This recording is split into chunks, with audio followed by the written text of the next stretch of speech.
ஒரு ஆண் கௌரவமா வாழணும்னு நினைக்கிறாங்க.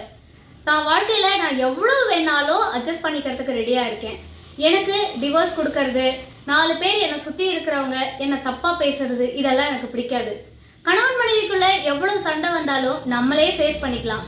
எந்த காரணத்துக்கு முன்னிட்டும் நாம பிரிஞ்சு போகக்கூடாது. நமக்கு 2 குழந்தைங்க இருக்காங்க அப்படின்னு அவ்வளவு பணிவா இருக்கிற ஒரு கணவனுக்கு எப்படிப்பட்ட மனைவி தெரியுமா? அவங்க ஏன் இந்த அளவுக்கு நடந்துக்கிறாங்க அப்படின்னா, அவங்க பின்னாடி அவங்க அம்மாவோட சப்போர்ட் ரொம்ப அதிகமாவே இருக்கு. வாழ்க்கையில ஒவ்வொரு நாளும் ரொம்ப நரக வேதனை அனுபவிக்கிற ஆண்கள் நிறைய பேர் இருக்கதான் செய்யறாங்க.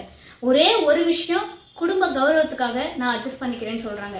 பாதிக்கப்பட்ட அந்த நபர் சொல்றாரு, நான் லவ் மேரேஜ் தான் பண்ணேன்.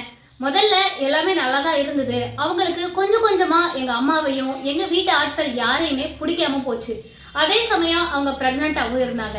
இதையே காரணமா சொல்லி அவங்க அம்மா இங்க வந்து தங்க ஆரம்பிச்சாங்க.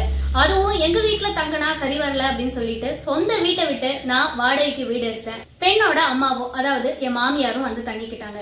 அன்னைக்கு ஆரம்பிச்ச பிரச்சனை தான் என் வாழ்க்கையில இன்னைக்கு வரைக்கும் அது தொடர்ந்துகிட்டே இருக்கு. என்னோட பொண்ணுக்கு இப்போ 12 வயசு ஆயிடுச்சு. என்னோட பையனுக்கு 10 வயசு ஆயிடுச்சு. இப்போ வரைக்குமே என் பொண்ணும் சரி என் பையனும் சரி என்னை மதிக்கிறதே கிடையாது. ஏன்னா என்ன பிரச்சனை நடந்தாலும் சின்ன சின்ன பிரச்சனையை கூட ஊதி பெருசாக்கிட்டு உங்க அப்பா தான் காரணம் அப்படின்னு சொல்லி என் மனைவி அப்புறம் என் மாமியார் 2 பேருமே சேர்ந்து என்னை திட்டிக்கிட்டே இருக்காங்க. அதுவும் என் குழந்தைக்கு முன்னாடி திட்டி இன்னைக்கு என் குழந்தைங்களும் என்னை மதிக்காமையே போயிட்டாங்க. இங்க ஒன்றும் பெரிய பிரச்சனைலாம் கிடையாது. மாமியார் ஒரு சின்னதா ஒரு விஷயம் கூட சொல்லிடக்கூடாது. விளக்கு வச்சிருக்கேன் வீட்டில், குழந்தைங்க பார்த்து விளையாடுங்க அப்படின்னு சொன்னதுதான்.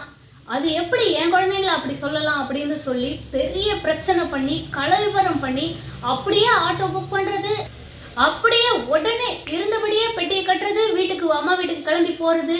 போனா பிள்ளைங்களோட எஜுகேஷனை கூட பார்க்கறதே கிடையாது. ஸ்கூலுக்கெல்லாம் ரேண்டமா 10 நாள் 20 நாள்லாம் லீவ் போட்டுட்டு அம்மா வீட்டிலே எடுக்கிறது. அவ்வளவு அடமண்டா இருக்கிற ஒரு மனைவிய சமாளிக்க முடியாம கணவன் படுற அவஸ்தை இருக்கு கொஞ்சம் நெஞ்சம் கிடையாது. இதுக்கெல்லாம் ஒரே காரணம் என்ன தெரியுமா? அம்மாக்கள் தான். பெண்ணோட அம்மாக்கள் பொண்ணை கல்யாணம் பண்ணி கொடுத்ததுக்கு அப்புறம் கொஞ்சம் எட்ட நின்று அவங்க குடும்பத்தை சப்போர்ட் பண்ணாலே போதும்.